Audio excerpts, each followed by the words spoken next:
A CEO of a software consulting firm is about to send one of his consultants out to bring an installation live. The consultant's been working on it for some time, and this is a big deal for the company. The CEO gets a call from the company where the installation is supposed to happen and is told, your consultant hasn't shown up. We've been waiting here all day and he's not here. And the CEO is baffled and he can't find the consultant. And eventually, after a day or two, the sister of the consultant calls and says, look, my brother has started drinking again. He's a recovering alcoholic, and he started drinking again. So the CEO is faced with the choice of, what do I do? Do I fire him? You can't fire someone because of an illness, but you can fire someone for not showing up.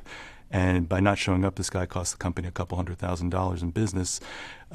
So he consults with his father, who is involved with Alcoholics Anonymous because his father is a recovering alcoholic himself. His father says, fire the guy. He's got to hit rock bottom for him to take responsibility for himself. CEO is a little wrestling with that a little bit and consults with an outplacement clinic who says, well, we can help the guy. So the CEO weighs the decision about, do I go with my father, do I go with the outplacement clinic, and decides, I can't live with myself if anything happens to this consultant. Gets him into the outplacement clinic, and the guy comes back. The long story short is that this guy ends up doing it again, costing the company more money.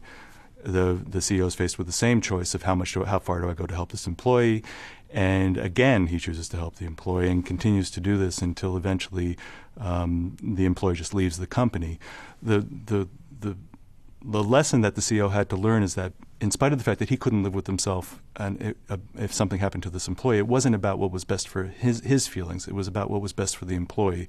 And everybody at that point was telling him, this guy has to take responsibility for himself. And the CEO, because of his own compassion, or what he felt like was compassion, couldn't see that this employee needed to take responsibility for himself. And the ethical choice